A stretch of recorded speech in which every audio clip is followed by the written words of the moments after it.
नमस्कार। आज हम भारतीय संविधान का अनुच्छेद 83 और उसके साथ साथ अनुच्छेद 172 को देख रहे हैं। दोनों जब आप पढ़ें, मतलब आप अनुच्छेद 83 पढ़ें तो उसके साथ साथ अनुच्छेद 172 को भी पढ़ें। दोनों में समानताएं हैं, एक समान दिखेंगे।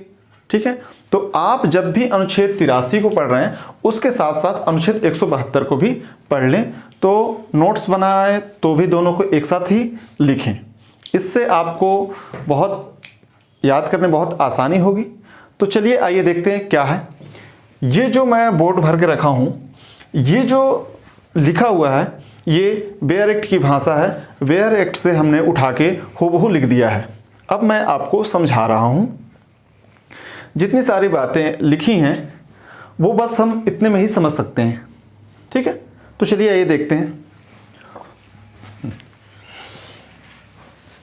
संसद के सदनों की अवधि, ठीक है, ये हेडिंग है और इसके दो उप अनुच्छेद हैं।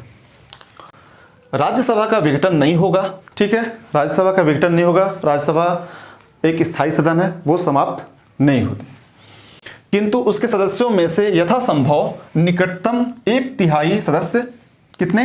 1/3। ठीक है, 1/3 सदस्य संसद द्वारा विधि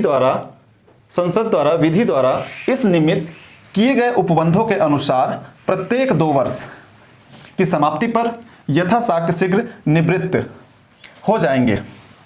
मतलब 1/3 सदस्य, प्रत्येक 2 वर्ष में 1/3 सदस्य जो है सेवानिवृत्त हो जाएंगे, वो रिटायर हो जाएंगे। ठीक है। दूसरा, लोकसभा यदि पहले ही विघटित नहीं कर दी जाती है तो अपने प्रथम अधिवेशन के लिए नियत तारीख से 5 वर्ष तक बनी रहेगी, इससे अधिक नहीं। और 5 वर्ष की उक्त अवधि की समाप्ति का परिणाम लोकसभा का विघटन होगा, परंतु उक्त अवधि को जब आपात की उद्घोषणा, मतलब जब आपातकाल लगा हो, प्रवर्तन मतलब लागू में है, तब संसद विधि द्वारा ऐसी अवधि के लिए बढ़ सकेगी जो एक बार में 1 वर्ष। मतलब लोकसभा का जो कार्यकाल है वो 5 वर्ष होता है, अगर बीच में विघटन ना हो तो। ठीक है, 5 वर्ष। लेकिन अगर देश में आपातकाल लगा है तो उस समय जो है लोकसभा का कार्यकाल जो है 1 वर्ष बढ़ाया जा सकता है, एक ही बार ना, तो 5 से 6 वर्ष का हो जाएगा। मतलब 5 साल का जो लोकसभा का कार्यकाल है वो 6 वर्ष के लिए, मतलब 6 वर्ष का हो जाएगा। 1 वर्ष और बढ़ा सकते हैं, 1 वर्ष से अधिक नहीं होगी। और उद्घोषणा के प्रवर्तन में न रह जाने के पश्चात, मतलब जो आपातकाल लगा हुआ है अगर वो समाप्त हो जाए तो उसके बाद उसका विस्तार किसी भी दशा में 6 माह से अधिक नहीं होगा। ठीक है, मतलब एक बार में आप जो है 5 वर्ष का कार्यकाल है तो 1 वर्ष बढ़ा सकते हैं, 6 वर्ष कर सकते हैं, लेकिन तभी आप बढ़ाएंगे जब आपातकाल लगा हो। ठीक है, अगर आपातकाल की समाप्ति हो जाती है तो उसके बाद सिर्फ 6 महीने तक ही वो लागू रहेगा। ठीक है, 6 महीने के बाद जो वो स्वतः ही समाप्त माना जाएगा। तो ये रहा है आपका संसद के सदनों की अवधि। तो आप हम लोग यहां पास समझ लेंगे दोनों। यहां लोकसभा का कार्यकाल कितना है तो 5 वर्ष। ठीक है, विशेष परिस्थितियों में 1 वर्ष के लिए बढ़ाया जा सकता है, मतलब 5 + 1 = 6 वर्ष का हो जाएगा। ठीक है, कब? जब आपातकाल लगा हुआ हो। राज्यसभा का कार्यकाल जो है, राज्यसभा एक स्थायी सदन है, ये जो है इसका विघटन नहीं होता। प्रत्येक 2 वर्ष में 1/3 सदस्य जो है वो सेवानिवृत्त हो जाते हैं, या फिर क्या बोले तो रिटायर हो जाते हैं। ठीक है, वही आप देखेंगे अनुच्छेद 172 में। ठीक है, तो अनुच्छेद 172 में क्या लिखा है? राज्य के विधानमंडलों की अवधि। ठीक है, राज्य के विधानमंडलों की अवधि, राज्य के विधानमंडल की जो अवधि है आप देखेंगे विधानसभा का कार्यकाल कितना?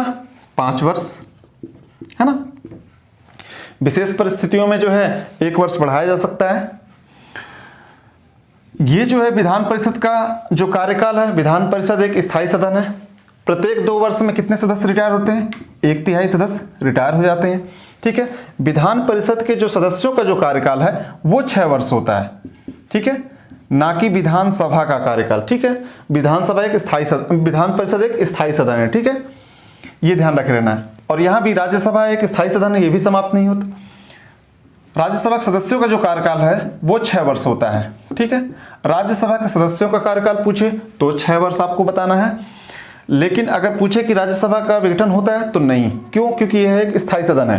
राज्यसभा के ही जैसा राज्यों में जो है विधान परिषद होता है। ठीक है, विधान परिषद। अब विधान परिषद जो है वो एक स्थायी सदन है और ये जो है इसकी समाप्ति नहीं होती। इसके सदस्यों का कार्यकाल कितना? 6 वर्ष। ठीक है, प्रत्येक 2 वर्ष में कितने रिटायर होते हैं? 1/3।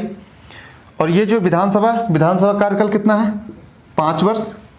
आपात की घोषणा हुई है, जब आपातकाल लगा हुआ है भारत में, तो आप जो है 1 वर्ष के लिए इसका कार्यकाल जो है संसद बढ़ा सकती है, 5 से 6 वर्ष कर सकती है। ठीक है, ये ध्यान रख लेना। मतलब जो अनुच्छेद 183 में संसद के लिए लिखा है वही जो है वैसे ही आप देखेंगे अनुच्छेद 172 में राज्य के विधानमंडलों की अवधि के बारे में लिखा हुआ है। तो जब भी आप अनुच्छेद 83 को पढ़ रहे हैं उसके साथ साथ आप अनुच्छेद 172 को भी पढ़ लीजिए, तो बहुत आसानी होगी आगे आपके लिए। ठीक है, तो ये रहा इस वीडियो में सिर्फ इतना ही। धन्यवाद।